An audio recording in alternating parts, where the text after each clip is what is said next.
A man's legacy can long outlast him. That is certainly true for Don Freecs, one of the most mysterious figures in the entire Hunter x Hunter universe. His life is so secret, no one's sure if he's died, but his actions have shaped the world. And once our crew reaches the Dark Continent, he's only going to become that much more relevant. We're going to break down the secret history of Gon's greatest ancestor. Let's get to it. The legendary hunter lost to the world. Don Freecs is only mentioned in one conversation by his presumed descendant, Ging. The hunter was talking about the Dark Continent to Beyond's team and had to explain how humanity has any knowledge of this faraway, dangerous place. The V5, a coalition of the mightiest nations in the known world, have launched a series of expeditions to the Dark Continent. They were hunting for precious resources, electricity-generating rocks, amazing medical herbs, and nitro rice. These people were well informed, and yet every expedition has ended in massive losses. Out of 7,500 official explorers, a measly 28 made it back. And most of those were compromised by the 5 threats, a set of extremely dangerous magical organisms that infect and twist those exposed to them. That term directly translates from Japanese as the 5 Great Calamities, and we've seen what's left of their victims. They live up to that name. Therefore, out of those explorers, only 3 people have truly survived the Dark Continent. That gives us a success rate of 0.04%. It's no wonder that knowledge about the foreign land is limited. So few people make it back to talk about what they found. How has any information gotten back? Well, there have been some real efforts to document the Dark Continent, as Ging reveals. Those expeditions did make it back and were able to report on their adventures. The most notable source of knowledge about the New World, however, comes from 300 years ago. Don Freecs, the explorer in question, wrote a book titled Journey to the New World. Ging notes that Don had attempted to map the entirety of the Lake Mobius coastline. That's an almost ridiculous feat. Alone and unaided, this absolute madman of a Freecs attempted to circle the entire known world on a continent that exists to kill you. And he made enough progress that one of his books did make it back to civilization. He survived, at least for a time. That's all we really know about Don. His life as this mysterious explorer began 300 years prior to the present day. Even Ging doesn't know whether he's alive or dead at this point. The Dark Continent contains multiple ways of prolonging your life, as he points out to Beyond's team. The copy of Journey to the New World that has been sent back to the V5 was marked East Edition. That strongly implies the existence of a follow-up, a journey to the West, if you will. Don was planning to do the whole thing, but that second book never made it to the old world. What could have happened? Well, that's what we're here to look into. But before we get started, make sure you're subscribed to the channel, have rung the notifications bell, and hit the like button for your daily dose of plot armor. Now, onwards to the Dark Continent. Legacy of the Freecs. There is much more to Don Freecs than you might tell at a glance.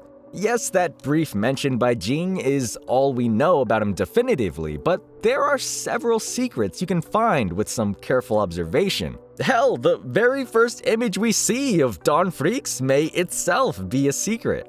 On the surface, it looks like a placid scene of water depicting the ocean near the Dark Continent. Some fans, however, have reported being able to see a face within the confines of the image. This is a potentially ingenious optical trick, using lines and shading to suggest a person without truly revealing them. And it's only the first trick our master explorer has up his sleeve. Don Freecs may well be the one who inspired the great powers of the world to take an interest in the New World. He began his investigation of the Dark Continent 300 years ago. According to the timeline, the V5 first signed the Inviolability Treaty, restricting access to the Dark Continent over 200 years ago. We don't have an exact date for when Dawn's book first made it back to the 6 continents, but it can't have been quick. Given how difficult exploring the Dark Continent has always been shown to be, it must have taken him a while to compile the manuscript and find a way to return it home. Add on the time it took to publish and for people to start taking it seriously, and things begin to line up.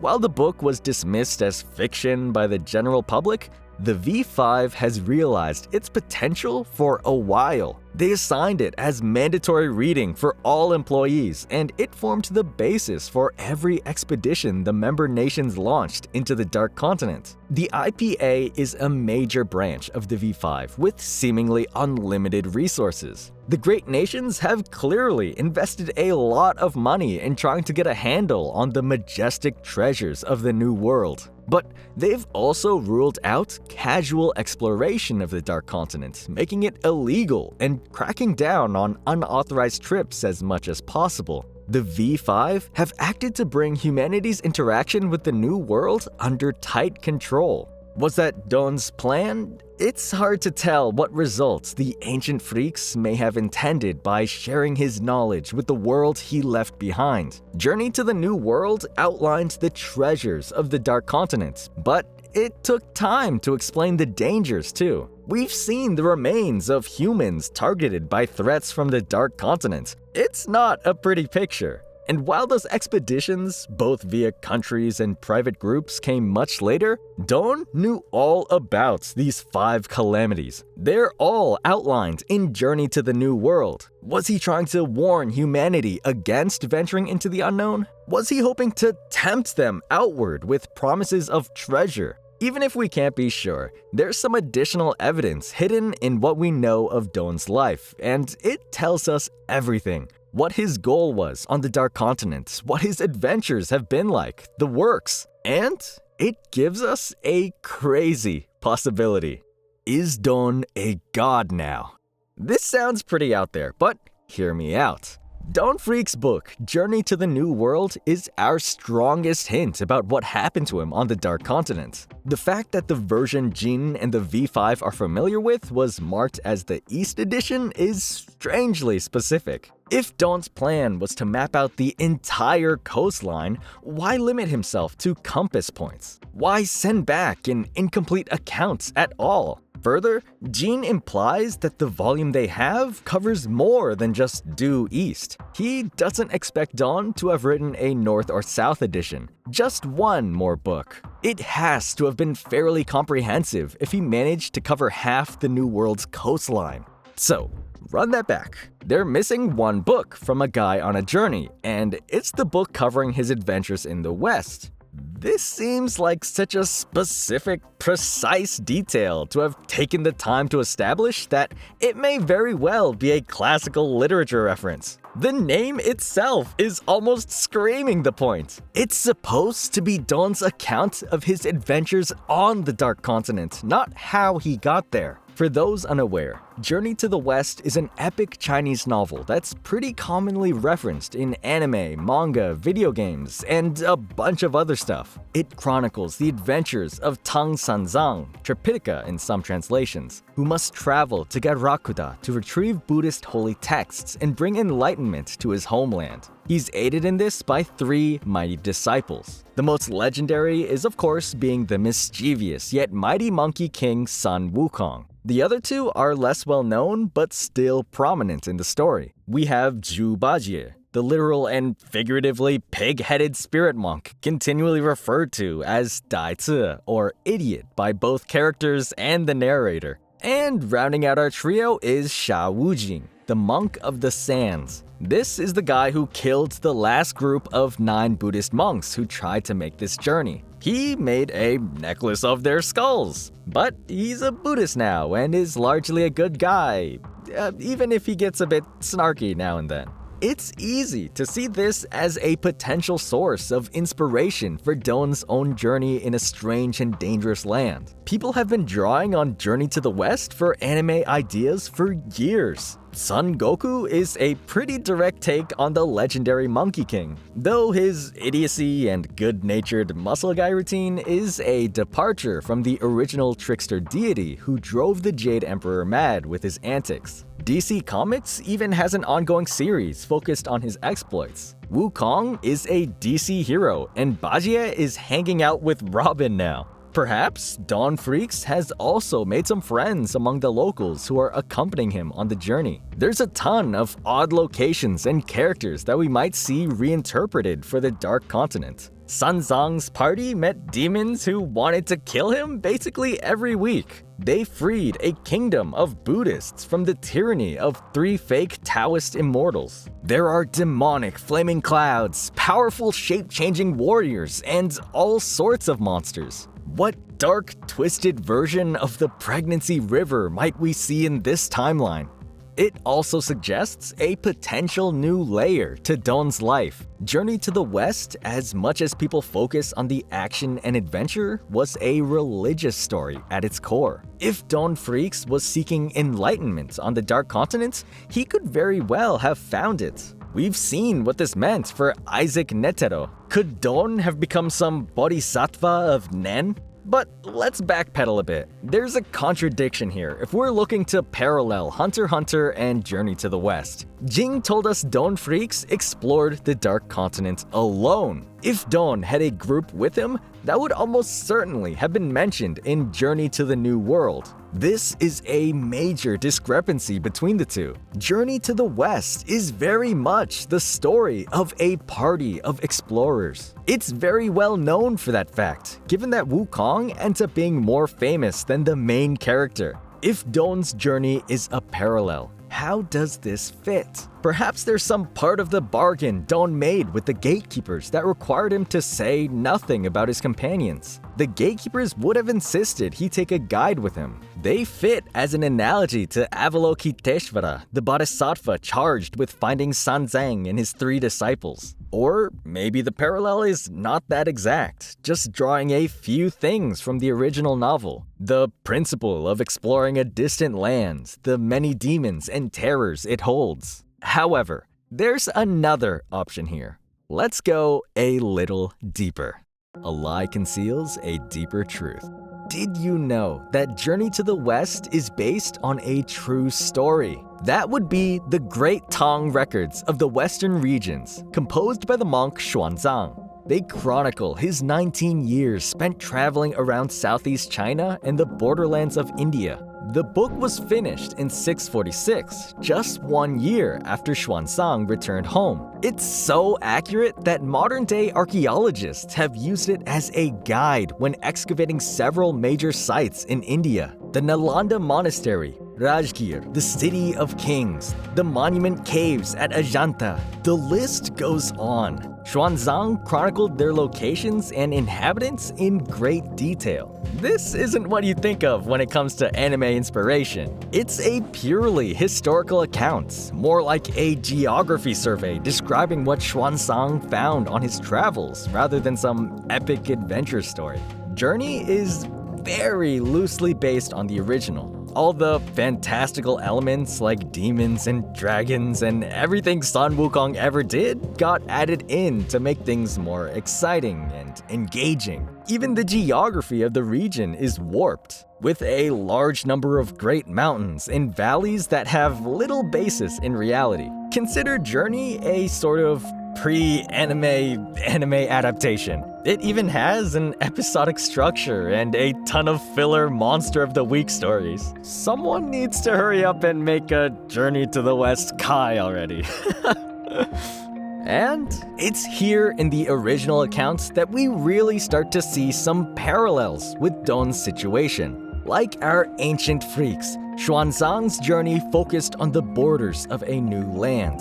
not going too deep into India's interior. It was also of questionable legality. If nothing else, Xuanzang was not approved by the imperial court prior to heading off. Interestingly, it was also far less of a mandated trip. There was no heavenly vision or order from a higher authority. Xuanzang was interested in Buddhism and truly sought out ancient sutras with the intent of translating them into Chinese, but the trip was very much his own choice. The most important thing, however, is that his travels are noted for another great success: his skill at diplomacy. The expansion of the Gokturk Khaganate put pressure on local powers to start working together militarily. Xuanzang met with many kings during his trip and brokered one of the first major alliances between China and India, convincing Emperor Harshvardhan, whom he met at a Grand Buddhist assembly at Kannauj, to send an emissary to the court of Emperor Taizong of Tang. That success saved him from some serious legal repercussions. Xuanzang returned to a hero's welcome, bearing over 650 texts to translate. But he only managed this after the diplomatic success won him a great deal of cachet with the imperial court. Could he have returned home without it? No, and neither could Don Freecs, trapped by his choices.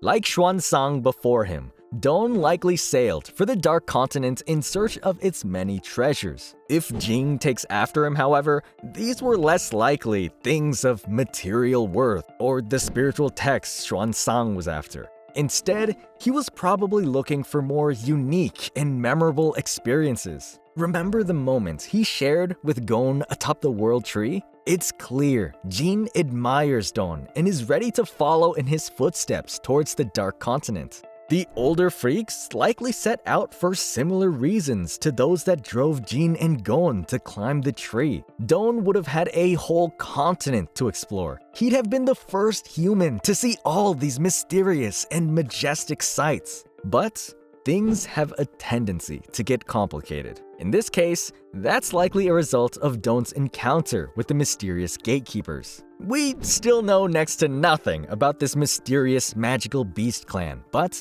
they are clearly powerful. Their assistance is needed for humanity to reach the Dark Continent, and they've deliberately sent threats back to teach a lesson. It seems clear that the gatekeepers want to limit exploration of the Dark Continent as much as possible. They ensure that humanity isn't able to see much of the new world. It's hard to see the ancestor of Jin and Gon agreeing with that mindset. The one thing that seems to run in the Freecs bloodline is an appreciation for cool, wondrous things. If Don found mysterious, amazing treasures on the Dark Continent, he'd want to share them with the world. But he can't go back without exposing humanity to one of these calamities. Don's just one man and not powerful enough to fight off the gatekeepers, evidentially. However, the gatekeepers' control isn't absolute. Unauthorized expeditions did still happen, like the one Chairman Netero took part in. This explains why Don chose to write a book. It's a way to get his knowledge back home without exposing people to any additional threats. His own focus, however, has remained on the Dark Continent, and the West specifically. Perhaps he has a plan to beat the gatekeepers from his side. What if, like Xuanzang, Don was trying to turn his hand to diplomacy? There have to be powers on the Dark Continent beyond the gatekeepers. It's a massive patch of lands, and we know it can support life. We know that the gatekeepers are hostile towards the idea of colonization. The V5 confirmed as much. With this magical beast clan barring the path between the old world and the new, there is no easy way for the people within Lake Mobius to form an alliance with the folk of the Dark Continent. You'd need an emissary. Someone from the old world who wants to build a bridge between it and the new. Someone like Don Freecs. A promise to the future. One member of the IPA likened the Dark Continent to Pandora's box. According to the old myth, the vessel was filled with all the evils of the world. That's squares with the Dark Continent holding threats after threats and the old world being exposed to them due to opening up this box. You can see why the old man made that comparison, but many accounts claim that there is something better waiting at the bottom of the box. Hope. That's a second side to this analogy, one that should be relevant. The Hunter Association has been charged with bringing back hope from the Dark Continent. There's something more in the New World, hidden behind the treasures and monsters. Something that Netero caught a glimpse of and that Don has spent 300 years looking for. Whatever mystery drives the two men is something truly new. Perhaps it's a thriving civilization of magical beasts he wants to establish proper diplomatic relations with, as we theorized. Maybe it's something like the World Tree, some kind of grand natural wonder he spent all this time looking for. Or perhaps all this time, Don's been a food hunter obsessed with tracking down the perfect meal. We don't have enough to be truly certain yet. No matter what, there's one thing that can't be argued with. Don Freecs has been venturing through the lands of the Dark Continent for 300 years at this point. Whatever goal he has or had, he pursued it to the end. Alive or dead, the man embodied what it means to be a hunter. But what do you think he's looking for? Could he actually have died? Share your thoughts on Don in the comments below. Thanks for watching. I've been Anthony Fan. Have an awesome day.